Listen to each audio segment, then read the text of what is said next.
Hello, welcome to Nursing with Professor B. My name is Bridget. I have a master's degree in nursing education. I'm also a family nurse practitioner. In this video, I'll be going over medical abbreviations for the letter G. Medical abbreviations, letter G. A lowercase g stands for gram. GB is gallbladder, and the gallbladder is a sac located under the liver, and it stores and concentrates bile produced in the liver. Bile helps digest fat and is released from the gallbladder into the upper small intestine in response to food, especially fats. GBS stands for Guillain-Barré syndrome. My mom actually got Guillain-Barré when she was around 12, and the way that it starts, it's ascending paralysis. So it starts in your extremities, it starts in your feet, and then it keeps progressing upward. And it's weakness and tingling. So she can remember that she was on a bus once and her legs just gave out, like she was unable to stand up, and she knew something was wrong. But she lived in Colombia at the time, and growing up, my mother's family was very poor. So she went to sleep, and then the next day when she woke up, she couldn't walk anymore. It's very rapidly progressing. It's a rare disorder in which your body attacks your immune system.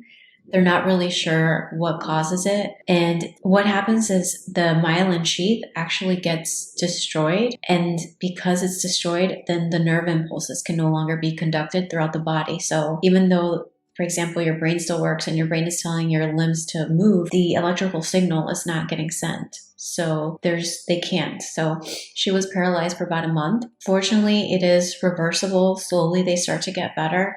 You always want to prevent the complications that come from being immobile or paralyzed. The most severe consequence could be that they may need to be intubated if their diaphragm no longer works, because it affects everything.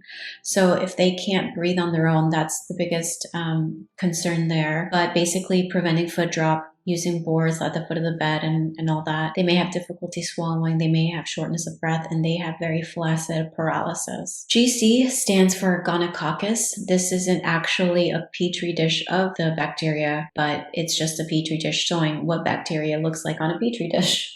So Gonococcus is a pus-producing bacteria that causes gonorrhea, so the STI. And gonorrhea is caused by infection with Neisseria gonorrhoeae bacterium. And gonorrhea affects the mucous membranes on the reproductive tract. GH stands for growth hormone, and growth hormone is released into the bloodstream from the anterior pituitary gland. The pituitary gland also produces other hormones that have different functions from growth hormone. And what growth hormone does is it acts on many parts of the body to promote growth in children. Once the growth plates in the bones have fused, growth hormone does not increase height.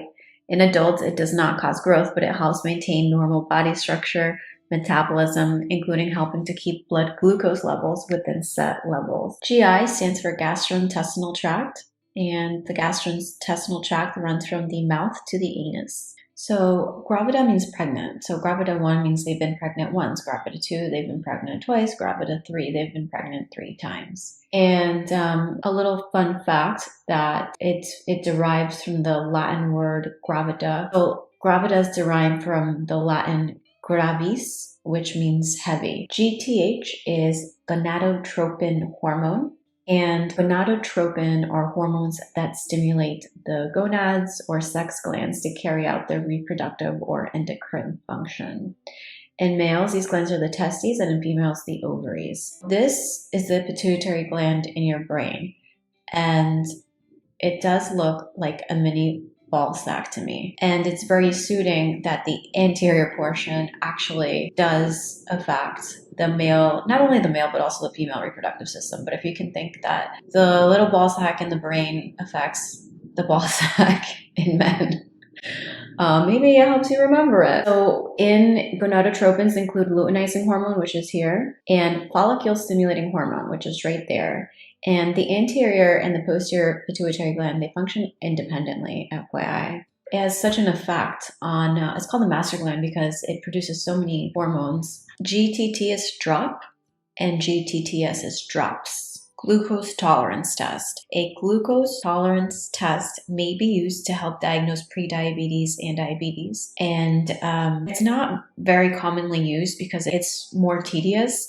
But one common way that they do it is the 2-hour glucose tolerance test. And for this test, they have someone fast and then they have them drink 75 grams of a glucose drink. And then they draw, this is why it's called 2-hour tolerance test, because in 2 hours, they will draw the blood glucose again to see what your blood sugar level is. And this test challenges your body to produce insulin to prevent hyperglycemia. So they're checking to see if your body's able to return the glucose level back to normal. A glucose tolerance test is more complicated to perform than other tests, such as a fasting blood glucose or the hemoglobin A1C, but it's more sensitive and can detect diabetes earlier. GU stands for genitourinary, and GYN stands for gynecology.